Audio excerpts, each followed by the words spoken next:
اس نے ہمیں اس مخصوص کمرے میں بٹھایا جو شاید انتہائی معزز اور خاص الخاص گاہکوں کے لیے تھا۔ کمرے میں کیا داخل ہوئے، محسوس ہوا ہم کسی نینستان میں داخل ہو گئے ہیں۔ کمرے کا بیرونی دروازہ ایک انتہائی حسین آنکھ کے نقشے کا بنا ہوا، چوکھٹ کے پٹوں کی جگہ بڑے بڑے غلافی پپوٹے۔ ہم ان کے اندر داخل ہوئے تو آگے سفید موتیوں کی چلمن پڑی ہوئی، جس پہ سیاہ موتیوں سے آنکھ کی پتلی بنی ہوئی تھی۔ اس سے گزر کر جب اندر قدم رکھا تو یہ احساس ہوا کہ ہم کسی چشم نم میں اتر آئے ہیں۔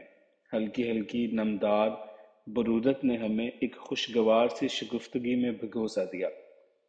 نیم ملجگے سے ماحول میں ہر چیز غیر واضح سی تھی، لگا کہ ہم کسی بھوت بنگلے کے ڈائننگ روم میں پہنچ آئے ہیں۔ ادھر کی ہر چیز کسی نہ کسی طور آنکھ کی شکل سے متشابہ تھی۔ فرش پہ کھلی ادھ کھلی سوئی جاگی گھورتی سوچتی اور کھوجتی ہوئی آنکھوں سے لبالب قالین، گاؤ، تکیے، تپائیاں، گدے، غالیچے، پردے، آرائشی سامان جو بھی تھا آنکھ سے متشکل۔ آنکھ کے ابھار پر پرخمار کی طرح ابھری ہوئی فرشی نشستوں پہ بیٹھتے ہوئے محسوس ہوا کہ جیسے میں کسی دیو ہیکل مخلوق کی آنکھ کے ڈیلے پہ بیٹھ گیا ہوں۔ کچھ دیر بیٹھنے کے بعد جب آنکھوں نے اندر کے ماحول سے قدرے آشنائی لی تو یوں لگا کہ میں آنکھوں کے کسی سمندر میں اتر آیا۔ دنیا جہاں کی کوئی آنکھ ایسی نہیں تھی جو یہاں موجود نہ ہو۔ وہ سارے جلوے، جوت، جادو، جذبات جن کا تعلق کسی طور آنکھوں سے ہو سکتا ہے، وہ سب کچھ یہاں پہ سجا یا دفنا دیا گیا ہے۔ اس جگہ کو نینوں کا نگار خانہ بھی کہا جا سکتا تھا اور مردہ خانہ بھی، بلکہ اسے نینوا کا قبرستان کہنا زیادہ مناسب تھا۔ آنکھ یا نین انسانی اعضاء ہیں اور اجسام و اعضاء کے لیے بقا نہیں، اس تشنا کے ساتھ، لیکن کسی خاص ماحول اور محل میں ان کی کچھ کیفیات امر ہو جانے کی قدرت بھی رکھتی ہیں، جیسے زندگی، موت، خوشی، ناخوشی، محبت، نفرت، جنہیں وقت کے ساتھ ہم فراموش کر بیٹھتے ہیں، مگر ان سے ظہور پذیر اکثر کیفیات کو محو کر دینا ایسا آسان نہیں ہوتا۔ جب ہم کسی کی محبت یا نفرت کو سامنے لاتے ہیں تو کوئی نقش، چہرہ روبرو آئے نہ آئے، لیکن خوشگوار یا ناگوار سی کیفیات ضرور ابھر کر سامنے آتی ہیں۔ اب یہاں آنکھیں تو تھیں مگر ان کیفیات کا فقدان تھا۔ میرے بریف کیس میں اس کے اسٹوڈیو سے اٹھایا ہوا وہ سلگتی ہوئی آنکھوں والا اسکیچ موجود تھا، جس پہ آنکھیں تو بے شک ادھوری تھیں مگر ان میں کیفیات بلا شبہ مکمل تھیں۔ میں دو جیتے جاگتے انسانوں اور بے شمار ساکت اور جامد آنکھوں کے درمیان ایک ایسا روحانسو سا بچہ بنا بیٹھا تھا جو اپنے گھر کا راستہ بھول کر گھنے جنگل میں کسی اندھے جادوگر کے چنگل میں پھنس گیا ہو۔ جادوگر اپنے شکار کی آنکھوں سے کیفیات کشید کر کے اپنی کور آنکھوں کو سینچتا ہے، باقی ماندہ ڈیلوں کو جھاڑ جھنکاڑ پہ ٹانگ دیتا ہے۔ سوکھنے بوسیدہ ہونے پہ ان ڈیلوں سے خون آشام چمگادڑیں جنم اٹھاتی ہیں۔ میں تصورات کی دنیا میں نہ جانے کہاں کہاں بھٹک رہا تھا۔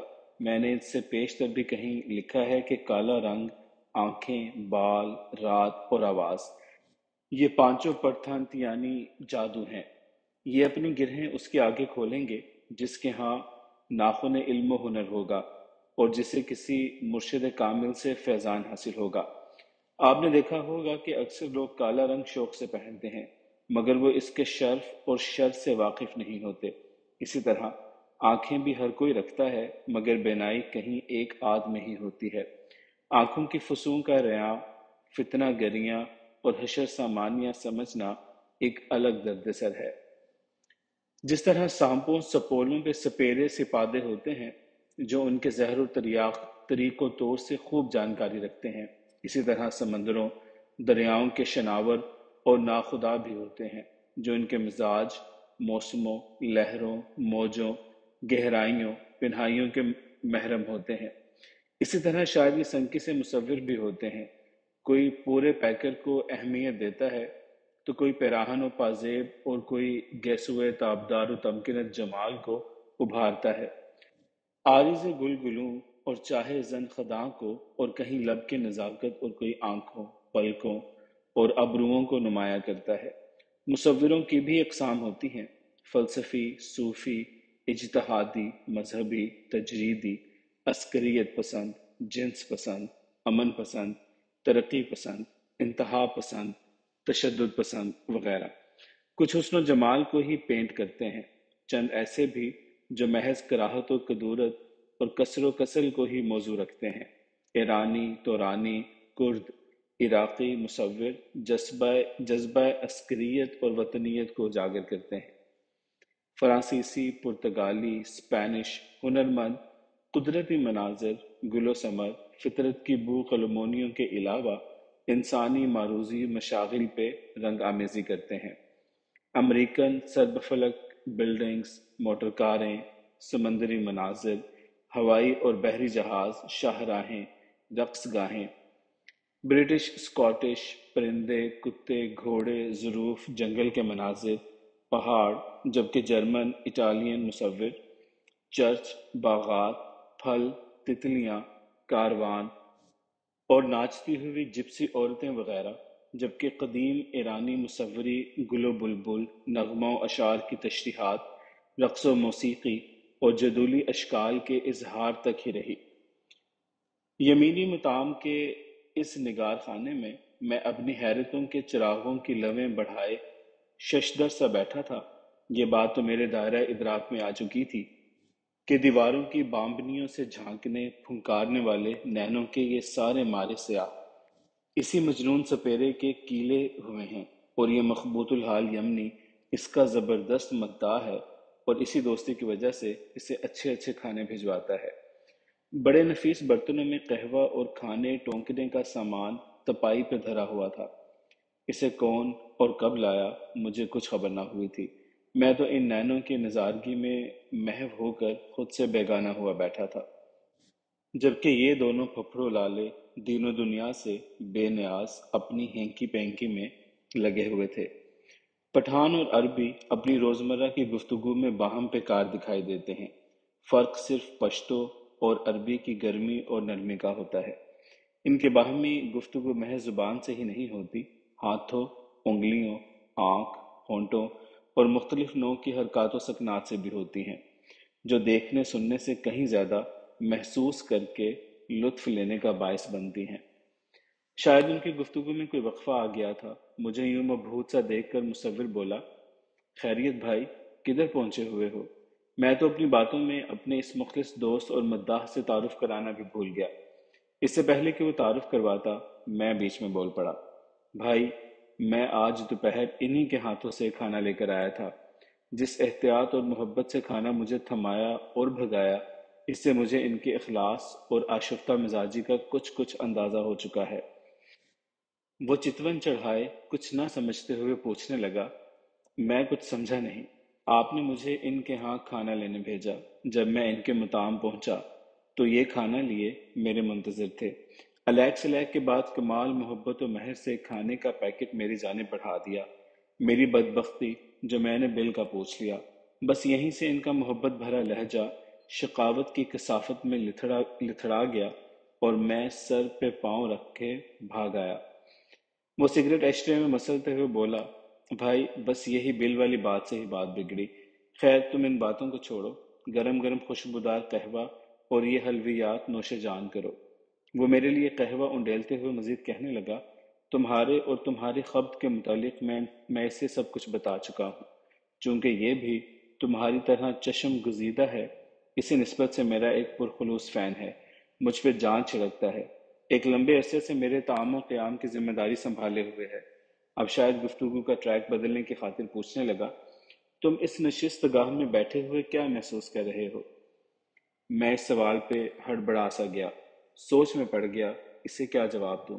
کچھ توقف کے بعد میں آنکھ نما تشتری میں پڑے ہوئے کسی معصوم بیمار بچے کی ادھ کھلی اکھڑیوں کی مانند ایرانی پستے کو دیکھتے ہوئے کہہ رہا تھا، میں ایک نین نیا میں سوار ہوں، اور جیسے یہ نیا کسی نینن ندیاں میں ہچکولے لے رہی ہو، ندیاں میں مچھلیاں، سیپیاں، گھونگے مونگے بھی آنکھوں جیسے، آسمان پہ چاند ستارے بھی نیم خواب آنکھوں کی طرح سوئے جاگے سے، جدھر دیکھوں آنکھیں ہی آنکھیں۔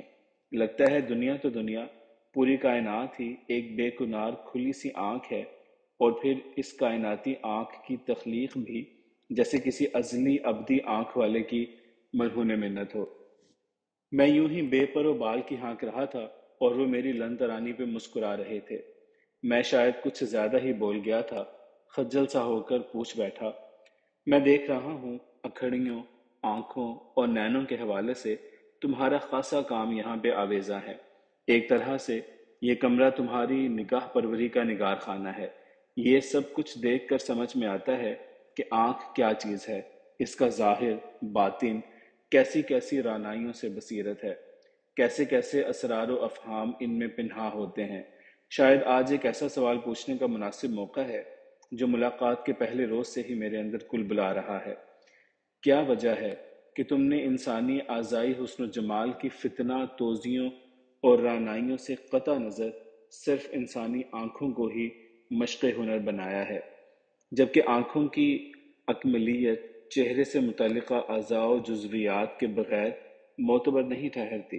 غور کریں تو سمجھ میں آتا ہے کہ آنکھیں چہرے کا حصہ ہیں اور چہرہ جسم کا جزو ہے، جبکہ تمہارا تمام تر زور صرف اور صرف آنکھوں پہ ہی ہوتا ہے، یعنی تم جسم کی کلیات کے قطع نظر محض جسم کی جزویات کو اہمیت دیتے ہو۔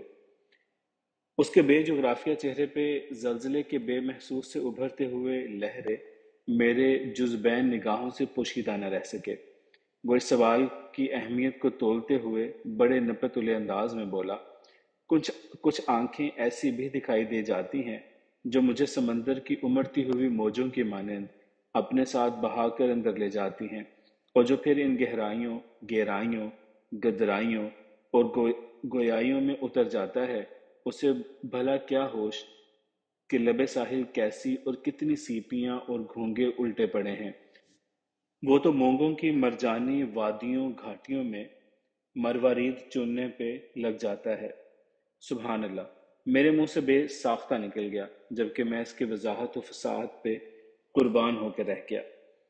وہ اپنی بات جاری رکھتے ہوئے کہہ رہا تھا، میں اپنے تجربے اور گہرے مشاہدے کی بنا پہ یہ کہہ سکتا ہوں کہ ہر جاندار، خاص طور پہ انسان کی آنکھیں، ایک ایسی چیز ہیں جو کسی مصور یا شاعر کی جولانی طبع کو انگیخت کرتی ہیں۔ باقی چہرہ اور نقوش آؤٹ آف فوکس، یعنی طفیلی ہو کر رہ جاتے ہیں۔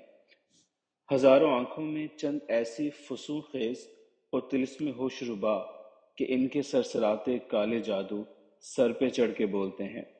نانوں کی سولی پہ چڑھا ہوا، مژگان کی انیوں سے چھدا ہوا اور ابروؤں کے کٹاروں سے کٹا ہوا، پھر کہیں چین نہیں پکڑتا۔ اگر وہ دنیا کا بندہ ہے تو کسی نینوں والے کے ہاں بندہ بے دام بن کے رہ جاتا ہے۔ اگر وہ تصوف کے رنگ میں رنگا ہوا ہے تو اسے نین جھروکوں سے کسی نازنین کی جھلک جلوہ دکھائی دیتا ہے۔ شاعروں، مہکشوں کے جہان تخیل کے گنبد مینائی اور قلزم انگبی، کسی صائب نظر سانے، صنم تراش اور مخترع مصور کے لیے ایسے نینا ایک آفت جاں سے کم نہیں ہوتے۔ کچھ دیر پہلے سپاٹ بنجر سا دکھائی دینے والا چہرہ ان نینوں کی گفتگو کے دوران یوں تمتمانے لگا جیسے کسی بالڑ کا چہرہ اپنے پہلے پہلے پیار کی رودات سناتے سمے تمتما اٹھتا ہے۔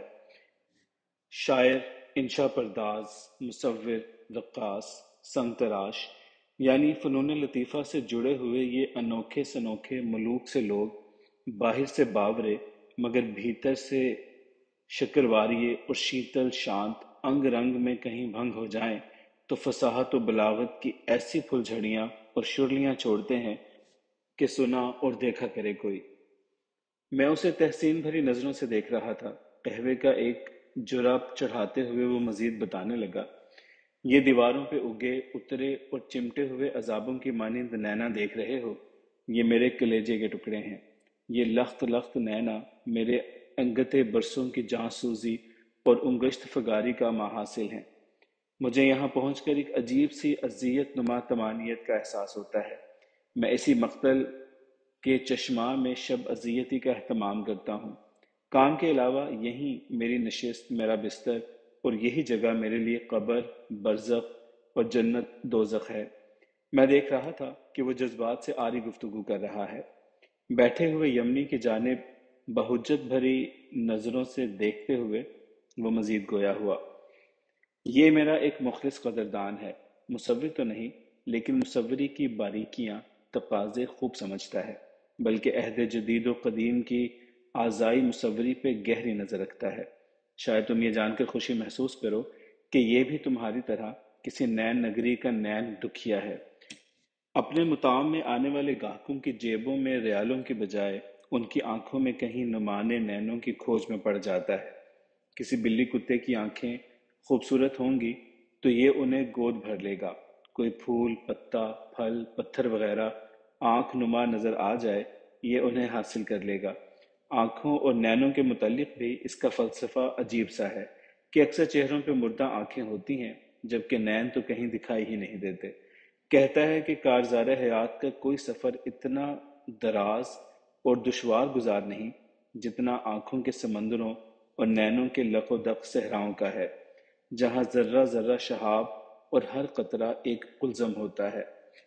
گفتگو شگفتہ اور عام فہم ہو تو ماحول میں چنبیلی کی سی مہک کھلتی ہوئی محسوس ہوتی ہے، گہرے گلابی اور ہلکے عنابی رنگ بکھر بکھر جاتے ہیں، اور اگر گفتگو ادیق اور غیر دلچسپ سی ہو تو کچے دھتورے کی دھنی پھیلی ہوئی اور سورج گہن کا گھٹس اترا ہوا لگتا ہے۔ بارے موضوع سخن اگر فنون لطیفہ ہو یا حسن جانا کی باتیں، قصہ چشم یار یا قامت دلدار کی قیامت کا تذکرہ چھڑا ہوا ہو تو چاروں اطراف تارے تمتماتے ہوئے ہیں، موگرے مہوے موتیے کی ملی جلی مہکاریں اور دھنک رنگوں کی دیوالی سی دمی ہوئی ہوتی ہے۔ مصور کی ایسی دل پذیر اور سحر آفرین گفتگو سے یہاں بھی کچھ ایسا ہی سما بندھا ہوا تھا، ماحول دم بخود جیسے وقت نے ٹیکی لے لی ہو۔ کمرے کی دیواروں، درازوں کے پٹ پردوں، فرشی گدیلوں، تپائیوں اور خرد و نوش کے سامان و ظروف پہ کھلے اد کھلے پٹ پٹاتے ہوئے نینا ہی نینا۔ یہیں کہیں سمجھ میں آیا کہ دیپک راگ سے واقعی دیپ جل اٹھتے ہیں، آگ لگ جاتی ہے، شعلے بھڑک سکتے ہیں، اور کہیں ملہار چھڑنے سے رم جھم ہو جاتی ہے۔ سر، تال اور لے اور اس کے اثرات و ثمرات محض موسیقی کے لیے ہی مخصوص نہیں، بلکہ ان سے دیگر اصناف سخن بھی کما حقہ مستفیض ہوتی ہیں۔ موسیقی کو یہ تشرف حاصل ہے کہ یہ منفی اور مثبت جذبات، کیفیات اور اثرات مرتب کر سکتی ہے۔ آن حالے کے انشا پردازی اور شاعری کے طلسم بھی کیفیت آفرینی اور اثر پذیری میں سر پہ چڑھ کے بولتے ہیں۔ فنون لطیفہ سے متعلق ہر صنف باہم ایک دوجے سے مربوط ہوتی ہے۔ شاعر کسی جہت سے مغنی اور موسیقار بھی ہوتا ہے، جبکہ رقاص کسی انگ سے، تراش سے۔ اس نینستان میں ہم نے ایک دوسرے کی کئی ایک تصویریں بھی کھینچیں۔ رخصت ہوتے وقت اس مہربان یمنی میزبان نے کمال محبت اور عنایت مجھے ایک عدد پینٹنگ تھماتے ہوئے کہا، میں کسی کو اپنی کھال تو کھینچ کر دے سکتا ہوں، مگر اس کمرے میں آویزاں کوئی پینٹنگ اتار کر نہیں دے سکتا۔ میں خود حیران ہوں کہ میرے جی میں کیا آیا۔ یہ پینٹنگ میرے اس دوست کا ایک شاہکار ہے۔ تمہارے پاس جو سکیچ ہے یہ اسی پینٹنگ کا ایک نامکمل حصہ ہے۔ وہ مجھے پینٹنگ کا پیکٹ پکڑاتے ہوئے تاکید کرنے لگا، یہ پیکٹ تم اپنے ٹھکانے پر پہنچ کے کھولنا، اب تم فوراً یہاں سے فی امان اللہ ہو جاؤ، کہیں میری نیت میں فطور نہ آ جائے، جلدی کرو، تمہاری فلائٹ کا وقت بھی ہوا چاہتا ہے۔